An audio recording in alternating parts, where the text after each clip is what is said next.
Hello student, आज हम देखने वाले हैं अपरिमेय संख्या को संख्या रेखा में दर्शाना। जैसे कि पिछले वीडियो में हमने जो है परिमेय संख्याओं को संख्या रेखा में दर्शाना सीखा है, लेकिन अगर अपरिमेय संख्या दिया जाए जैसे कि वर्गमूल 2, वर्गमूल 3, तो इस टाइप के संख्या को हम संख्या रेखा में कैसे प्रदर्शित करेंगे। तो ये संख्या रेखा में इसको प्रदर्शित करने के लिए जो है एक प्रमेय आपको समझना पड़ेगा, हम जिसको बोलते हैं पाइथागोरस प्रमेय। ये पाइथागोरस प्रमेय जो है वैसे तो 10th क्लास में है, लेकिन आप 8वीं क्लास में जो है पाइथागोरीय त्रिक आपने पढ़ा था, तो उसी के जैसे ये जो है पाइथागोरस प्रमेय है। यदि आपके पास एक समकोण त्रिभुज है, क्या है? समकोण त्रिभुज। मान लेते हैं ये समकोण त्रिभुज ABC है, जहां पर कोण B जो है 90 अंश यानी कि समकोण है। तो इस कंडीशन में ये जो समकोण के सामने वाली भुजा होती है इसको हम क्या बोलते हैं? कर्ण।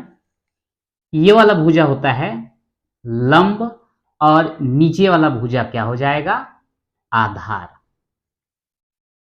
तो यदि कोई समकोण त्रिभुज दिया गया है जिसमें आपके 3 भुजा हो गए, लंब, आधार और कर्ण, तो यहां पर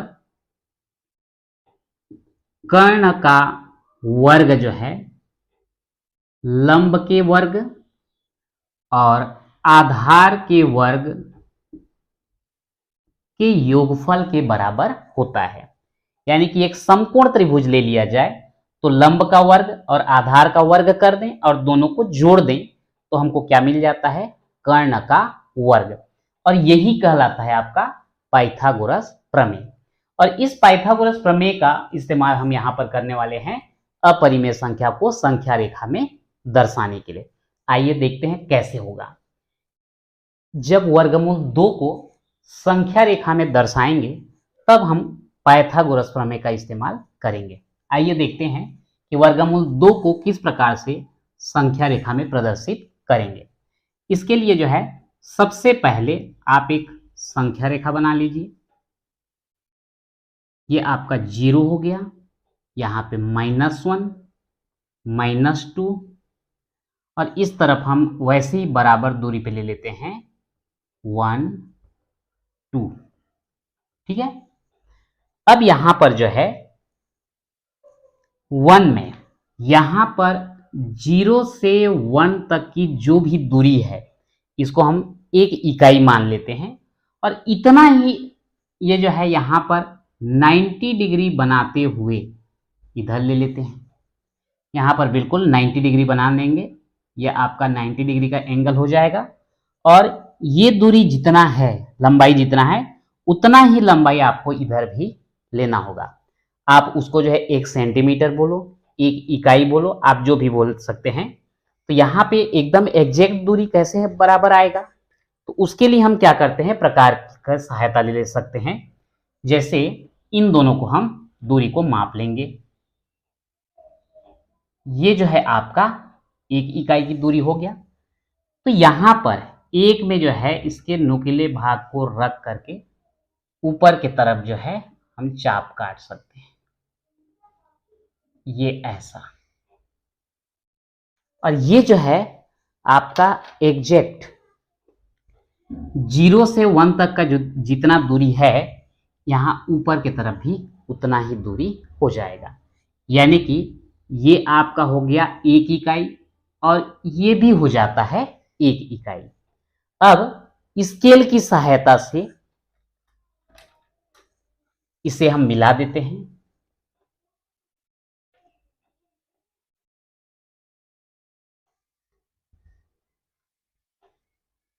ये स्केल की सहायता से मिला दिया। अब यहां पर जो है अगर हम पाइथागोरस प्रमेय लगाएं तो पाइथागोरस प्रमेय लगाएंगे तो होगा क्या? अगर आपको ऐसे में असुविधा होता है तो ये पॉइंट का जो है आप नाम भी दे सकते हैं। जैसे इसको जो है आप दे दो O, यहां को दे दो A और इसको दे दो B। ठीक है। OA की दूरी कितना है? 1 इकाई। AB की दूरी कितना है? 1 इकाई। अगर हम यहां लिख देता हूं, समकोण त्रिभुज ओ ए बी में कर्ण का वर्ग बराबर लंब का वर्ग धन आधार का वर्ग, अगर इसका उपयोग कर दें तो ये आपका ओ बी कर्ण बन रहा है। लंब कौन सा बनेगा? ए बी, जिसका मान कितना है? 1। आधार ओ ए है, जिसका मान कितना है? 1। इस प्रकार से 1 का वर्ग 1 और ये 1 का वर्ग 1। 1 और 1 कितना हो गया? 2। और वर्ग को हटाएंगे तो ये क्या हो जाएगा? वर्गमूल 2।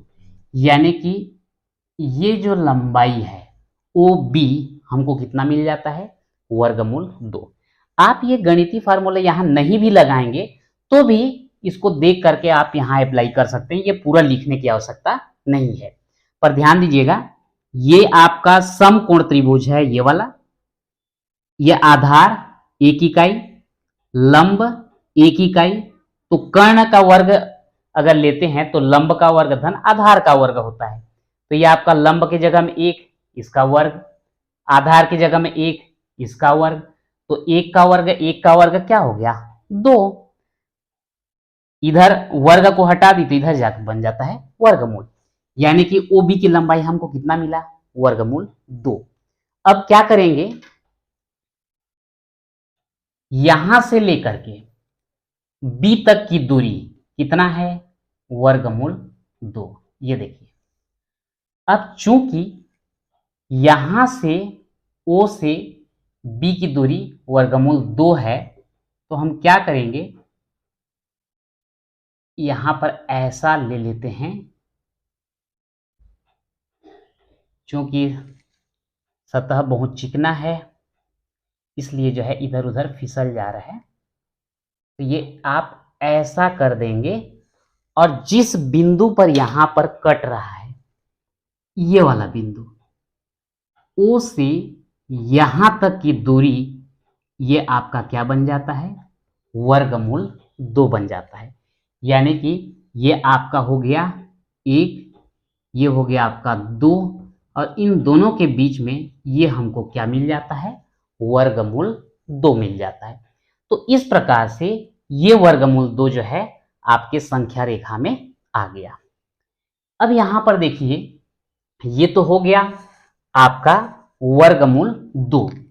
अगर हम वर्गमूल 3 को दर्शाना चाहते हैं तो उस कंडीशन में क्या करना पड़ेगा?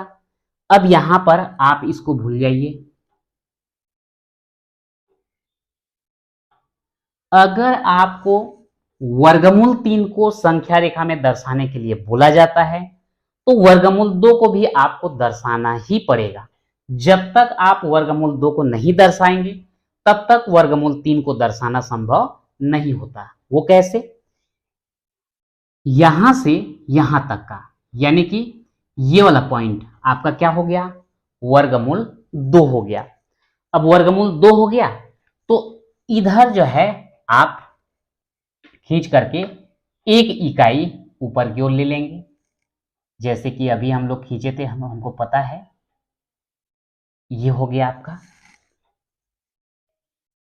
ये हो गया आपका वर्गमूल 2। यहां से यहां तक की लंबाई वर्गमूल 2 है। और ये कितना है? ये 1 है।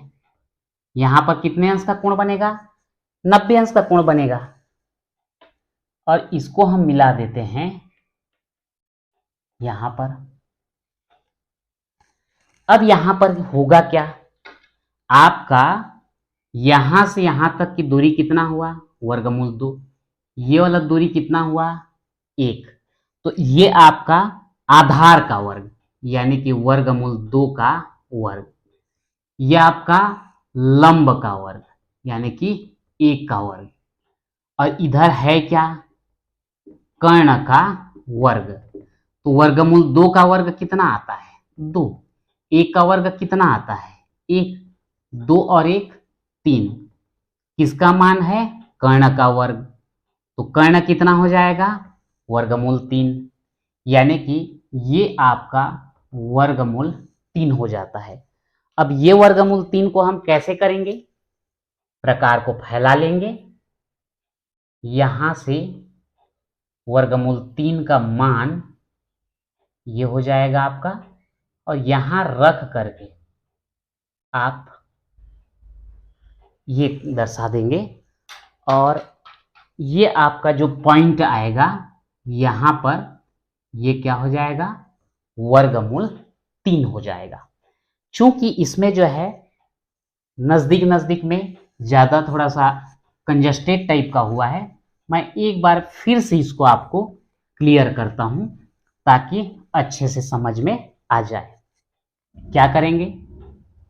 एक संख्या रेखा बना लेंगे, यहां पर लेंगे 0, यहां पर लेंगे 1, और ये हो गया आपका 2। ये जितना लंबाई है इसको हम बोलते हैं 1 इकाई। तो इतना ही लंबाई 90 डिग्री बना करके इधर हमको ले लेना है। इसकी लंबाई कितना हुआ? 1। इसकी लंबाई कितना हुआ? 1। यहां पर कितने अंश का कोण बना? 90 अंश। इसको जो है आप यहां से मिला दो। तो ये जो आपका त्रिभुज बना है, जो ट्रेंगल बना है, वो कैसा त्रिभुज होगा? समकोण त्रिभुज। समकोण त्रिभुज में ये आधार कितना? 1, लंब कितना? 1। तो यदि आधार आपका 1 है, इसका वर्ग किए, लंब आपका 1 है, इसका वर्ग किए, तो ये कर्ण के वर्ग के बराबर आएगा। तो 1 का वर्ग 1, इसका 1 का वर्ग 1, दोनों को जोड़ देंगे तो कितना आ जाएगा? 2। लेकिन ये कर्ण का वर्ग है, केवल कर्ण लेंगे तो क्या आ जाएगा? वर्गमूल 2, यानी कि ये वाला मान कितना आ जाएगा? वर्गमूल 2। अब यहां से प्रकार को ऐसा फैलाएंगे कि ऐसा करके, और इस तरफ ऐसा चाप काट देंगे, तो ये चाप जो है ऐसा आएगा। और चूंकि ये लंबाई वर्गमूल 2 था, इसलिए ये वाला लंबाई भी कितना होगा? वर्गमूल 2। और ये वाला जो पॉइंट आएगा यही किसको प्रदर्शित करेगा? वर्गमूल 2 को प्रदर्शित करेगा। अब यदि आपको वर्गमूल 3 को दर्शाना है, तो वर्गमूल 3 को दर्शाने के लिए अगर आपको वर्गमूल 2 और 3 दोनों दर्शाने के लिए बोला गया है तो अच्छी बात है, आप पहले वर्गमूल 2 को दर्शाइए, उसके बाद वर्गमूल 3 को। लेकिन अगर केवल वर्गमूल 3 दिया है, फिर भी आपकी मजबूरी है कि आप पहले वर्गमूल 2 को दर्शाएंगे, फिर उसके बाद जो है वर्गमूल 3 को दर्शा सकते हैं। तो आइए देखते हैं वर्गमूल 3 को हम कैसे दर्शाएंगे। तो वर्गमूल 3 को दर्शाने के लिए पहले वर्गमूल 2 को दर्शाना पड़ेगा। ये हो गया आपका वर्गमूल 2। अब क्या करेंगे? यहां पर 90 डिग्री का कोण बनाते हुए सीधा ऐसा ऊपर ले जाते हैं। चूंकि ये वाला लंबाई 1 है, तो ये लंबाई भी कितना हो जाएगा आपका? 1। इधर लिख देता हूं, ये आपका क्या हो गया? वर्गमूल 2। ये कितना हो गया? 1। अब इसको यहां से मिला दो, ये भी तो समकोण त्रिभुज बना। यहां पर भी लंब का वर्ग यानी कि 1 का वर्ग, आधार का वर्ग यानी कि वर्गमूल 2 का वर्ग, बराबर क्या होता है? कर्ण का वर्ग। तो ये 1 का वर्ग 1, वर्गमूल 2 का वर्ग 2, आया कितना? 3। किसका मान? कर्ण के वर्ग का आया है, तो कर्ण का मान कितना आएगा? वर्गमूल 3। तो ये आपका क्या बनेगा? वर्गमूल 3। अब प्रकार को इतना फैलाएंगे और इस बिंदु में रखते हुए आप प्रकार के नुकीले भाग को यहां पे रखेंगे और शीर्ष वाले भाग को ऐसा दर्शा होती है ये चाप काट देंगे, और ये जो आएगा ये क्या कहलाएगा? वर्गमूल 3 कहलाएगा। तो इस प्रकार से अपरिमेय संख्या को संख्या रेखा में हम दर्शा सकते हैं। जिस प्रकार से वर्गमूल 2, वर्गमूल 3 को दर्शाया गया है, आप वर्गमूल 5, वर्गमूल 7 को भी इसी प्रकार से दर्शा सकते हैं।